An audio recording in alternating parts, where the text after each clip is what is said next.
This is Optimal Living Daily, episode 3280, A Guide to Letting Go of Shame and Fear by Babauta of zenhabits.net. And I'm Justin Malik, your very own personal narrator.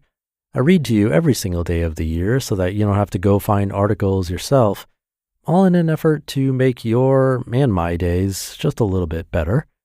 So with that, let's get right to it and continue optimizing your life. A Guide to Letting Go of Shame and Fear by Babauta of zenhabits.net. Many of us are so often in a state of shame or fear that we often don't realize they're even there. Shame and fear pervade most of our lives to an extent rarely understood, so that our days revolve around them. Some examples of shame and fear that are fairly common. We're unhappy with ourselves or our bodies and feel a sense of shame around how we look or how we are. We procrastinate or get lost in distraction and feel shame around that laziness or lack of focus. We don't exercise, meditate, write, journal, read, or eat as well as we'd like and feel shame around these failures. We don't call our loved ones as much as we'd like and feel shame around that. We fear the unknown, and so we stress out about the uncertainty in our lives.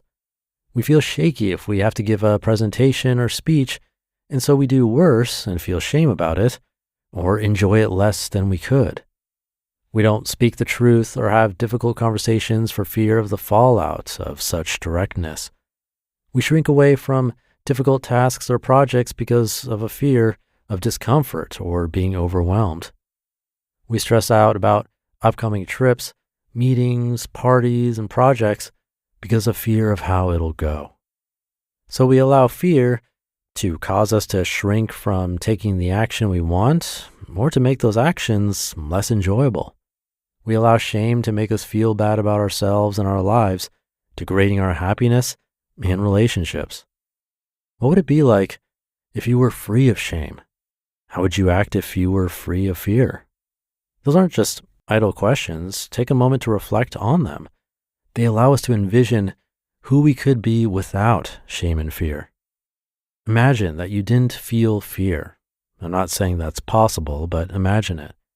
How would you act differently? For me, I might take bolder chances with my business, push into areas that usually scare the crap out of me. I might give public talks with a greater sense of ease and confidence. I'd openly and lovingly have difficult conversations instead of putting them off. I'd stress out about the future less, trusting more. Imagine what your life would be like without shame. You could just be present with what's happening right now rather than feeling bad about what you've already done. You could be happy with who you are instead of feeling shame about yourself or your body. You could talk to strangers more easily rather than worrying about what they might think of you. You could miss a couple of workout sessions or meditation, healthy eating, journaling, etc., and just start again without beating yourself up for messing up. Life without shame and fear would be more easeful, more peaceful, more confident, and trusting. Now, I'm not saying you can live a life completely free of shame and fear. They will come up whether you like it or not. What I'm proposing is that we can let go of them when they come up, or at least not let them control us. The process of letting go. So fear and shame will arise no matter how much meditation we do, no matter how much we work on ourselves. Emotions come up without our control. But what we do once they come up is, at least to some extent, up to us. So fear comes up. That in and of itself isn't a problem. It's the holding on to the fear that becomes the problem. It's the letting the fear hold us back from doing what we would otherwise do or hurt our happiness that becomes the real difficulty. The same is true of shame. Step 1, when shame or fear comes up, we can notice. Then we can see them as no big deal. They're not a problem, just a sensation in our body. So the first step is just noticing the sensation caused by fear or shame without judgment, just observing. Just being mindful of sensation, not getting caught up in them. you'll notice that neither shame nor fear is that bad. Nothing to hate. They're just sensations. Step 2, from this place of noticing, we can become curious. What does this feel like? Where is it coming from?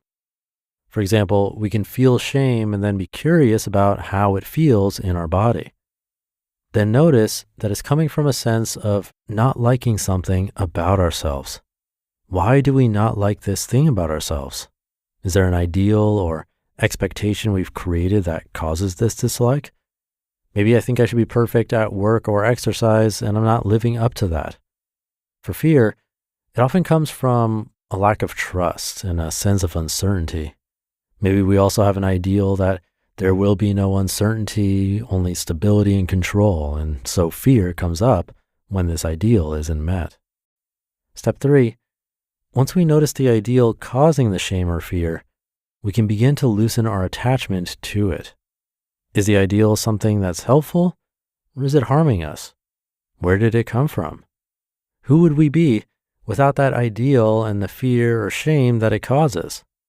Imagine yourself without the ideal and try it on like you would a new outfit. Imagine yourself completely trusting in an uncertain future, free of fear. Imagine yourself completely happy with yourself, free of any ideal of what you should be. And step 4, with this new outfit, a lack of the ideal causing your shame or fear, see what it's like to move around in the world without it. Who are you without the fear? Can you move around with a sense of trust in yourself and in the world? Can you move around with a sense of confidence, a sense of happiness in yourself, a sense of love for yourself? Try this on and see what changes. See what actions you would take without the shame or fear. See how you show up differently. This isn't a simple or straightforward process, of course. It's not as simple as snapping your fingers, but you can try it and practice. Slowly, you might be able to let go of what ails you and start to see the beauty in this moment that exists when we let go of what's getting in the way. You just listened to the post titled, A Guide to Letting Go of Shame and Fear by Leo Babauta of zenhabits.net, and I'll be right back with my commentary. Thank you to Leo. This reminds me a lot of what I learned a while ago, the power of visualizations and how we can use them to diffuse problematic situations and replace that behavior with something a bit more productive. So in the example he gave of fear or shame, maybe we get more specific and use procrastination as the example. There are 2 pieces to this. One is the procrastination itself that we're trying to stop, but also the shame about it. And we can actually do visualizations for both of these. You can see yourself in a situation where you tend to procrastinate. Like imagine yourself in that exact environment.